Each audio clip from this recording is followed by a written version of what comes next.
back to WBTV News this morning on Bounce TV. We're excited to have Adam Bridgers back with us with Fisher and Phillips. Good to see you this morning. Good morning, Christine. Thanks for having me again. You guys, your office is holding a really interesting seminar that's happening this week that a lot of people might be interested in. Talk a little bit more about it. Well, the last time I was here, we were talking about holiday parties. Yeah. The Labor Employment Law seminar that we're hosting this Thursday is going to be just as exciting. Oh, is it? Yes, okay. Yes.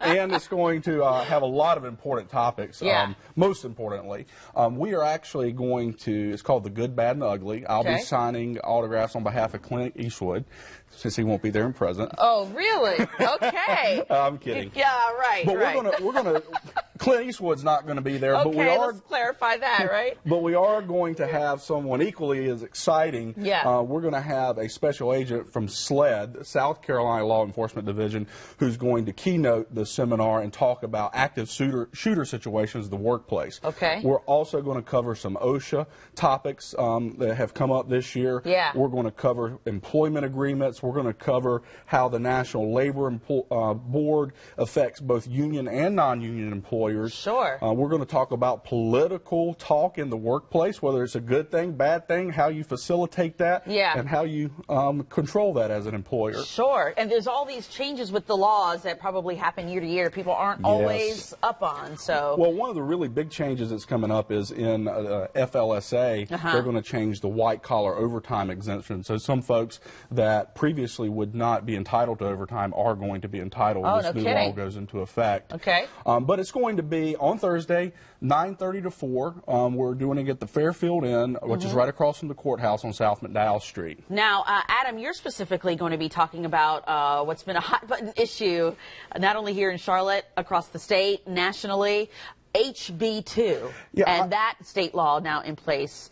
What are you going to be touching on with all of that? Well, I'm going to take everybody back to a 50,000-foot view and talk about LGBT issues in general, and then focus in on HB2 and what that means, what the law really did, and what private employers should actually look to do, give them some tips.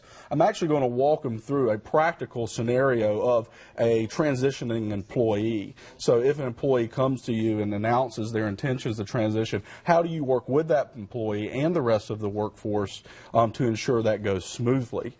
And it's going to include, the bathroom issue. You know, what do you do? And probably the most important tip I can give employers in that regard is accommodate the individual who may have a privacy concern with the issue. So if you're going to do a single-shot restroom or something of that nature, kind of offer that to your employees who may be uncomfortable. Don't do it for the individual who is actually going through the transitioning process. So this is to help not only your other employees, but also your LGBT employee if you have one. Yeah, so the idea is don't discriminate on the base of sex or LGBT status. Actually gear, if you're going to make a change or if you're going to say just use this restroom, actually do that, gear that towards the employee who is requesting some sort of privacy. Adam Bridgers going to be at this seminar this Thursday. What time is it again? 9:30 to 4, and I will actually shoot some more details out on my Twitter feed, Bridgers ESQ, and I'll send the link out of where you could go and register. Perfect. Good stuff. Thank you, Adam. Thank you very much. Good to see you Thanks again. for having me Sounds again. very informative. Thank you. We'll be back right after this break. You're watching WBTV News this morning.